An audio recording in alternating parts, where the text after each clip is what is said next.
വിശുദ്ധ ഗ്രന്ഥത്തിൽ വയൽ മനുഷ്യജീവിതത്തെയും മനുഷ്യഹൃദയത്തെയും സൂചിപ്പിക്കുന്നു. ഉൽപ്പത്തി പുസ്തകം 3-ാം അധ്യായം 19-ാം വാക്യത്തിൽ നാം ഇങ്ങനെ വായിക്കുന്നു: നെറ്റിയിലെ വിയർപ്പുകൊണ്ട് നീ ഭക്ഷണം സമ്പാദിക്കുമെന്ന്. അതുകൊണ്ട് വയൽ അധ്വാനത്തിന്റെയും മനുഷ്യന്റെ ജീവിത പോരാട്ടത്തിന്റെയും കഥ കൂടിയാണ്. ഇതിന് ഉദാഹരണമാണ് ഉൽപ്പത്തി പുസ്തകം 4-ാം അധ്യായത്തിൽ ആദത്തിന്റെയും ഹവ്വായുടെയും പുത്രന്മാരായ കായേലിനെയും ആബേലിനെയും നാം പരിചയപ്പെടുന്നത്. അതിൽ കായേൽ കൃഷിക്കാരനും ആബേൽ ആട്ടിടയനുമായിരുന്നു.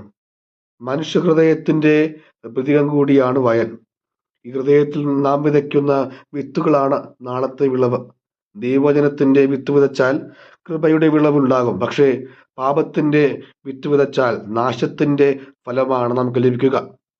മനുഷ്യൻ ആദ്യമായി സ്വന്തം സഹോദരനെ കൊല്ലുന്നതും ഈ വയലിൽ തന്നെയാണ്. ഉൽപ്പത്തി പുസ്തകം 4-ാം അധ്യായം 8-ാം വാക്യത്തിൽ നാം ഇങ്ങനെ വായിക്കുന്നു: ഒരു ദിവസം കായേൽ തന്റെ സഹോദരൻ ആബേലിനോട് പറഞ്ഞു, നമുക്ക് വയലിലേക്ക് പോകാം. അവർ വയലിലായിരിക്കെ കായേൽ ആബേലിനോട് കയർത്ത് അവനെ കൊന്നു. ബൈബിളിൽ വീണ്ടും പല സംഭവങ്ങളും വയലിനോട് ചേർന്നിരിക്കുന്നു. ലൂക്കാ സുവിശേഷകൻ 2-ാം അധ്യായം 8-ാം വാക്യത്തിൽ നാം വായിക്കുന്നു: ആ പ്രദേശത്തെ വയലുകളിൽ ആടുകളെ രാത്രി കാത്തുകൊണ്ടിരുന്ന ഇടയന്മാരെ കുറിച്ച്. ധൂർത്തപുത്രന്റെ ഉപമയിൽ മൂത്ത മകൻ വയലിലായിരുന്നുവെന്ന് നാം വായിക്കുക.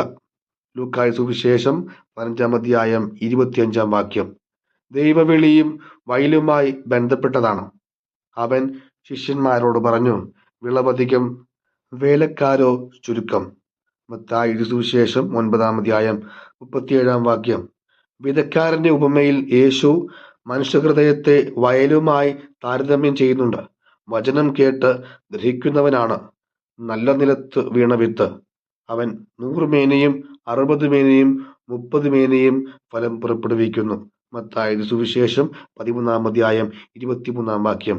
ഇവിടെയെല്ലാം നമുക്ക് മനസ്സിലാക്കാൻ സാധിക്കും, മനുഷ്യന്റെ ഹൃദയം തന്നെയാണ് യഥാർത്ഥ വയൽ.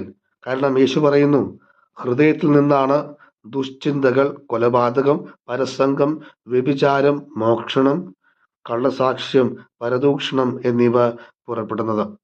ഹൃദയവയൽ ശുദ്ധിയാക്കാൻ ഒരു ഉഴുതുമറിക്കൽ ആവശ്യമാണ്. ഇത് പശ്ചാത്താപം തന്നെയാണ്. ഹോസിയ പ്രവാചകന്റെ പുസ്തകം 10-ാം അധ്യായം 12-ാം വാക്യം. നീതി വിതയ്ക്കുവിൻ, കാരുണ്യത്തിന്റെ ഫലങ്ങൾ കൊയ്യാം. തരിശുനിലം ഉഴുതുമറിക്കുവിൻ, കർത്താവിനെ തേടാനുള്ള സമയമാണിത്.